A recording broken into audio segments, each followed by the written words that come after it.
Namaskar, Jai Shri Krishna. Rejoicing, text 2 of chapter 1, questions by the sages of first canto creation of Srimad Bhagavatam. Text 2, Dharmaha projajita kaita vo atra paramo nirmata saranam satam vedyam vastavamatra vastu shivadam tapatra yona moolanam Srimad Bhagavate Mahamuni krute kima va parairishvaraha sadayo hridaya वरुध्य ते अत्र कृतिभिः शुश्रूषु भिस्तत क्षणात. Completely rejecting all religious activities which are materially motivated, this Bhagavad Puran propounds the highest truth which is understandable by those devotees who are fully pure in heart. The highest truth is reality distinguished from illusion for the welfare of all. Such truth uproots the threefold miseries. This beautiful Bhagavatam, compiled by the great sage Vasudevaya, in his maturity is sufficient in itself for God realization. What is the need of any other scripture? As soon as one attentively and submissively hears the message of Bhagavatam, by this culture of knowledge, the Supreme Lord is established within his heart. Religion includes four primary subjects, namely pious activities, economic development, satisfaction of the senses, and finally liberation from material bondage. Irreligious life is a barbarous condition. Indeed, human life begins when religion begins. Eating, sleeping, fearing and mating are the four principles of animal life. These are common both to animals and to human beings. But religion is an extra function of the human being. Without religion, human life is no better than animal life. Therefore, in human societies, there is some form of religion which aims at self-realization and which makes reference to man's eternal relationship with God. In the lower stages of human civilization, there is always competition to lord it over the material nature, or in other words, there is a continuous rivalry to satisfy the senses. Driven by such consciousness, man turns to religion. He thus performs pious activities or religious functions in order to gain something material. But if such material gains are obtainable in other ways, then so-called religion is neglected. This is the actual situation in modern civilization. Man is thriving economically, so at present, he is not very interested in religion. Temples are now practically vacant. Men are more interested in factories, shops and cinemas than in religious places which were erected by their forefathers. This practically proves that religion is performed for some economic gains. Economic gains are needed for sense gratification. Often, when one is baffled in the pursuit of sense gratification, he takes to salvation and tries to become one with the Supreme Lord. Consequently, all these states are simply different types of sense gratification. In the Vedas, the above mentioned four activities are prescribed in the regulative way so that there will not be any undue competition for sense gratification. But Srimad Bhagavatam is transcendental to all these sense gratificatory activities. It is purely transcendental literature which can be understood only by the pure devotees of the Lord who are transcendental to competitive sense gratification. In the material world, there is keen competition between animal and animal, man and man, community and community, nation and nation.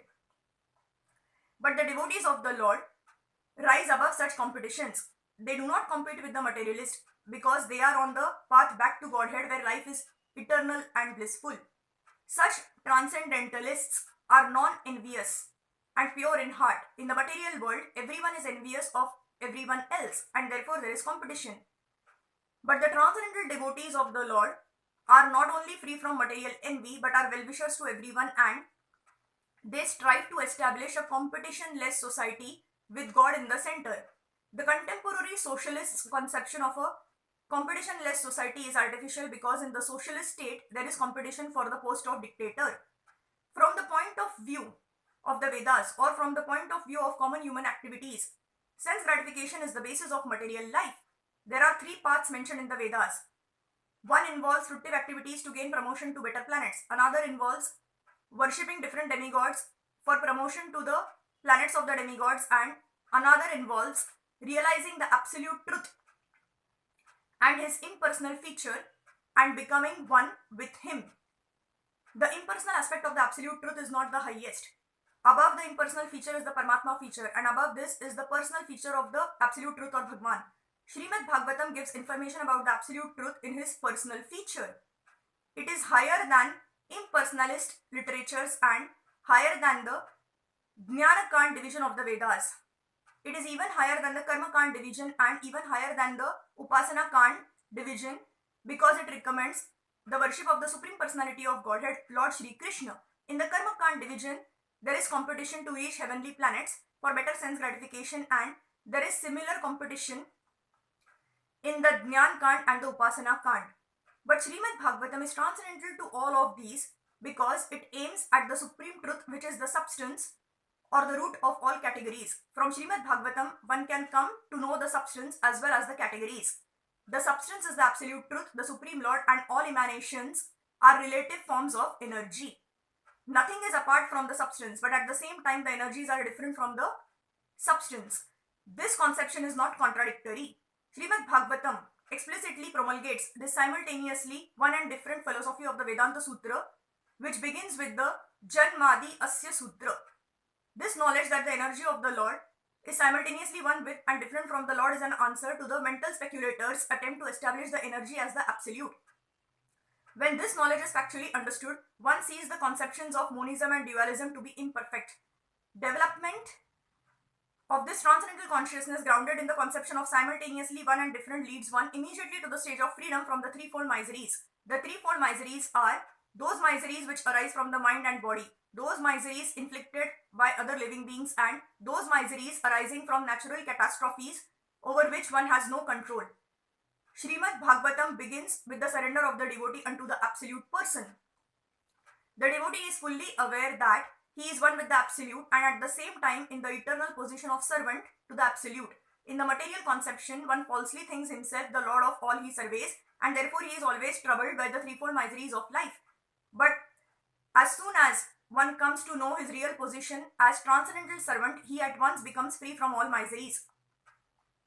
As long as a living entity is trying to master material nature, there is no possibility of his becoming servant of the Supreme.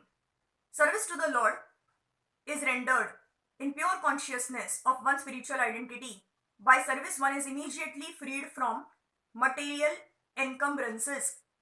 Over and above this, Srimad Bhagavatam is a personal commentation on the Vedanta Sutra by Shri Vyasadeva.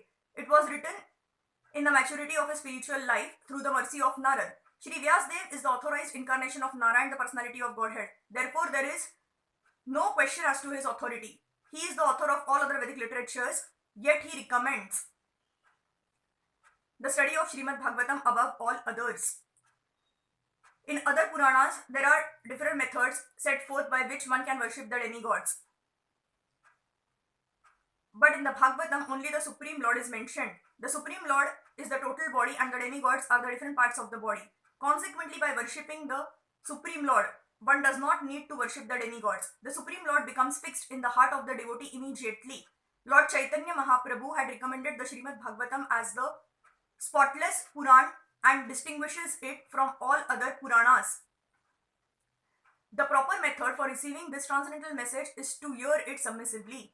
A challenging attitude cannot help one realize this transcendental message. One particular word is used herein for proper guidance. This word is Shushrushu. One must be anxious to hear this transcendental message. The desire to sincerely hear is the first qualification. Less fortunate persons are not at all interested in hearing the Srimad Bhagavatam. The process is simple, but the application is difficult.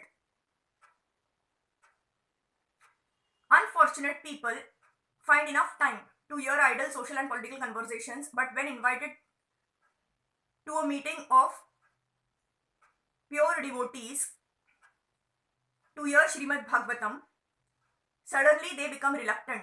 Sometimes professional readers of the Bhagavatam immediately plunge into the confidential topics of the pastimes of the Supreme Lord, which they seemingly interpret as sex literature. Srimad Bhagavatam is meant to be heard from the beginning. Those who are fit to assimilate this work are mentioned in this shlok.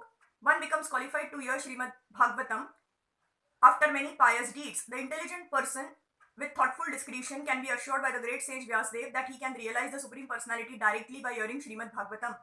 Without undergoing the different stages of realization set forth in the Vedas, one can be lifted immediately to the position of Paramhansa simply by agreeing to receive this message. Thank you.